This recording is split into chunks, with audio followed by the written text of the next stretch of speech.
সরকার বদলেছে, সেই সঙ্গে বদলে গিয়েছে মানসিকতাও। যে পাকিস্তানের অত্যাচার থেকে মুক্তি পেতে বলিদান দিয়েছিল বাংলাদেশের লক্ষ লক্ষ নরনারী, হাসিনা বিদায়ের পরে সেই পাকিস্তান প্রেমেই মশগুল বাংলাদেশের একটি অংশ। ইউনিস সরকারের ক্ষমতায় বসতেই জাতীয় পতাকা, জাতীয় সঙ্গীতের পর এবার দাবি উঠল মুজিবুর রহমানের পরিবর্তে বাংলাদেশের রাষ্ট্রপিতা ঘোষণা করা হোক পাকিস্তানের প্রথম প্রধানমন্ত্রী মোহাম্মদ আলী জিন্নাহকে।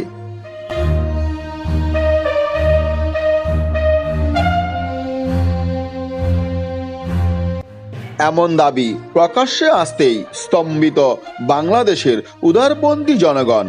গত বুধবার ছিল জিন্নাহর ৭৬তম মৃত্যুবার্ষিকী। সেই উপলক্ষে শোক সভার আয়োজন করা হয়েছিল ঢাকা প্রেস ক্লাবে। সেখানেই বিভিন্ন বক্তার তরফে যে দাবি করা হয় তার সার কথা হলো ১৯৭১ সালে বাংলাদেশ যে স্বাধীনতা পেয়েছিল তা আসল স্বাধীনতা নয়। বাংলাদেশ স্বাধীন হয়েছে দুবার, একবার ১৯৪৭ সালের ১৪ই আগস্ট এবং ৫ই আগস্ট।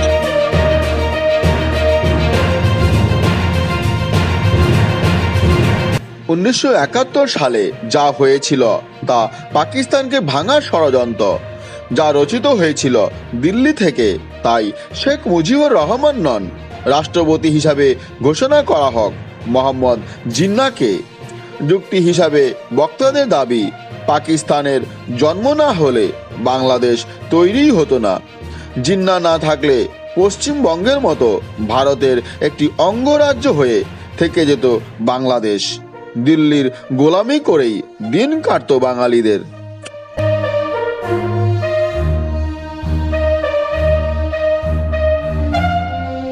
পাকিস্তান ভেঙে বাংলাদেশ গঠিত হওয়ার পর এই দেশের মাটিতে এর আগে সেভাবে কখনো জিন্নাহর জন্ম বা মৃত্যুদিন পালিত হয়নি।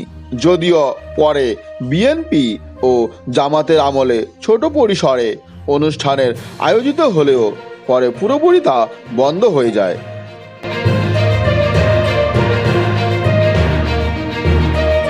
অবশেষে এমন সাড়ম্বরে জিন্নাহর মৃত্যুবার্ষিকী পালন অনুষ্ঠান চিন্তা বাড়াচ্ছে শুভবুদ্ধি সম্পন্ন মানুষের।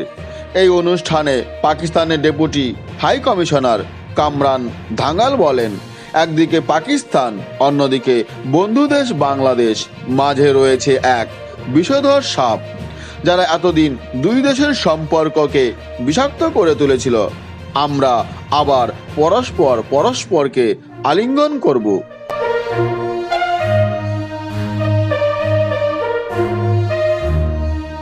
প্রথমে জাতীয় সঙ্গীত, জাতীয় পতাকার পর এবার এমন দাবি প্রকাশ্যে আসার পর বিতর্ক চরম আকার নিয়েছে।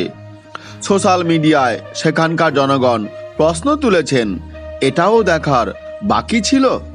কেউ প্রশ্ন তুলেছে, এবার কি তবে আমাদের পাকিস্তানের জাতীয় সঙ্গীত গাইতে হবে?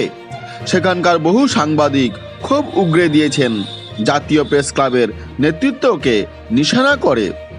এমন অনুষ্ঠান কেন প্রেস ক্লাবে করতে দেওয়া হলো তা নিয়েও প্রশ্ন তুলেছেন বহু সাংবাদিক। খুব উগরে উদারপন্থীদের অভিযোগ, এই স্বাধীনতা আমরা চাইনি। এরা কোন পথে দেশকে নিয়ে যেতে চাইছে তা আমাদের কাছে এখন স্পষ্ট।